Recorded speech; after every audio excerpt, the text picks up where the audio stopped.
मित्रांनो, स्वागत आहे आपल्या सर्वांच्या आपल्याच यूट्यूब चॅनल स्कूल ऑफ टेकमध्ये। मित्रांनो, सन 2023-24ची संच मान्यता उपलब्ध झालेली आहे। आपल्या शाळेची संच मान्यता कशा प्रकारे डाउनलोड करायची आहे आणि मंजूर पदे किती आहे ते कशा प्रकारे पाहता येईल आणि रिक्त पदे कशा प्रकारे आपल्या शाळेतील माहित करता येईल आजच्या या व्हिडिओमध्ये आपण पाहणार आहोत। तर व्हिडिओला शेवटपर्यंत पहा, लाईक आणि सबस्क्राइब करा आणि शेअर करा।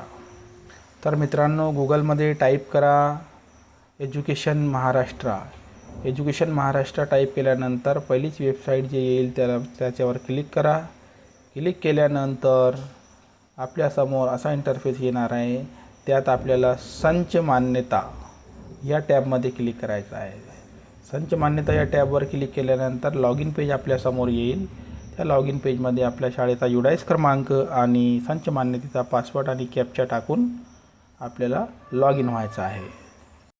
लॉगिन केल्यानंतर अशा प्रकारचा इंटरफेस आपल्यासमोर येणार आहे।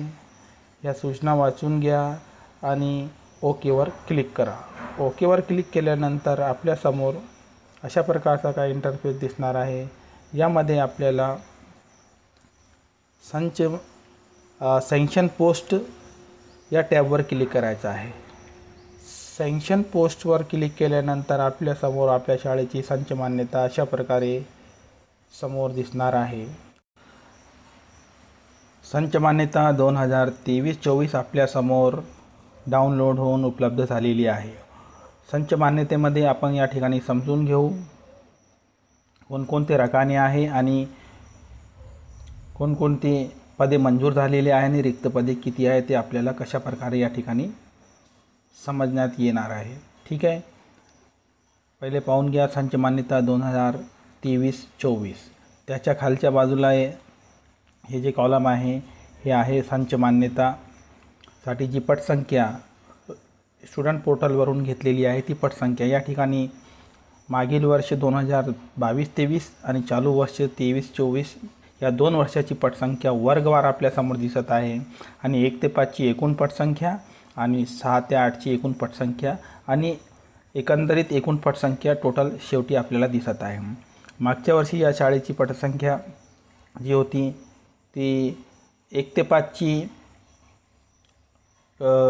468 होती आणि यावर्षी 440 झालेली आहे, म्हणजे 28ने पटसंख्या घसरलेली आहे। ठीक आहे, एकूण पटसंख्या 683 होती 22-23मध्ये आणि 23-24मध्ये 640 झालेली आहे। अशा प्रकारे पटसंख्या कमी झाल्यामुळे दोन्ही वर्षाचे मंजूर पदांमध्ये आपल्याला या ठिकाणी तफावत दिसणार आहे, ती आपण समजून घेऊ।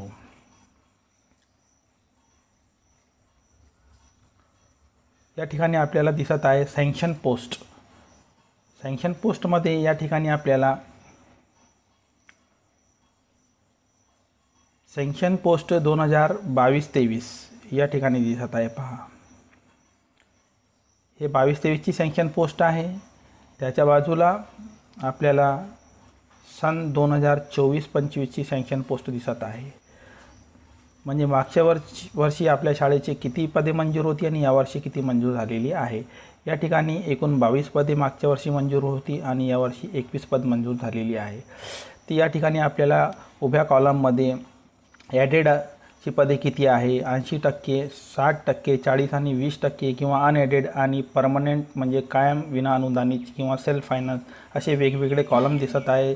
शाळा जिल्हा परिषदेची असल्यामुळे या ठिकाणी ॲडेडमध्ये पदे दिसत आहे। अशा प्रकारे आपल्याला या ठिकाणी आपले पद कोणकोणते आहे ते पण पाहता येऊ शकतो। या ठिकाणी पहा, एक पद मुख्याध्यापकाचा मंजूर झालेला आहे, 5 पदे मागच्या वर्षीचे आहे, 5 पदे ग्रॅज्युएट टीचरचे आहे आणि अंडर ग्रॅज्युएट म्हणजे 1 ते 5 ची 16 पदे होती, एकूण 22 पदं होती। आता यावर्षी एक मुख्याध्यापक, 5 ग्रॅज्युएट आणि आता 16 ऐवजी 15 मंजूर झाल्यामुळे 1 ते 5 चे एकूण मंजूर पदे यावर्षी आता फक्त 21 आहे। एक पद या ठिकाणी कमी झालेला आहे। ठीक आहे, आता त्याच्या खालच्या बाजूला आपण पाहू, खालच्या बाजूला कार्यरत पदे दिलेली आहे। ही कार्यरत पदे आपणच भरलेली आहे 1 ऑक्टोबरची। म्हणजे या ठिकाणी आपल्याला दिसत आहे सन 2022-23मध्ये आपली कार्यरत पदे किती होती, म्हणजे 22 मंजूर होती आणि 19 कार्यरत पद होती। त्याच्या पुढे आता यावर्षी 23-24मध्ये 21 पदे मंजूर होती आणि या ठिकाणी आपल्याला दिसत आहे की 18 पदे कार्यरत होती या ठिकाणी एकूण. अशा प्रकारे आता 21 पद मंजूर झालेली आहे आणि 18 पद कार्यरत आहे. म्हणजे या शाळेमध्ये 3 पदे रिक्त आहे. ती कोणती पद रिक्त आहे हे पहा. 5 ग्रॅज्युएटचे मंजूर आहे, 5 ग्रॅज्युएटचे कार्यरत आहे आणि 15 अंडर ग्रॅज्युएटचे मंजूर आहे आणि 12 अंडर ग्रॅज्युएटचे कार्यरत आहे. म्हणजे 1 ते 5ची जे 3 पदे रिक्त आहे ती 3 पदे 1 ते 5ची या शाळेमध्ये सन 2023-24मध्ये रिक्त आहे. अशा प्रकारे आपल्याला आपल्या शाळेची संच मान्यता पाहता येते. किती पदे मंजूर झालेली आहे आणि कार्यरत किती आहे आणि रिक्त पदे किती आहे. तर मित्रांनो, याच्यात ज्या शाळांनी 1 ऑक्टोंबरची आपली कार्यरत शिक्षक आणि शिक्षकेतर कर्मचारी यांची माहिती भरलेली होती त्यांच्यासाठीच त्या शाळांसाठीच फक्त संच मान्यता उपलब्ध झालेली आहे. ज्या शाळांनी भरलेली नाही त्या शाळांसाठी उपलब्ध झालेली नाही. ती कशा प्रकारे भरायची आहे याबाबतचा एक व्हिडिओ आपण अगोदरच दिलेला आहे.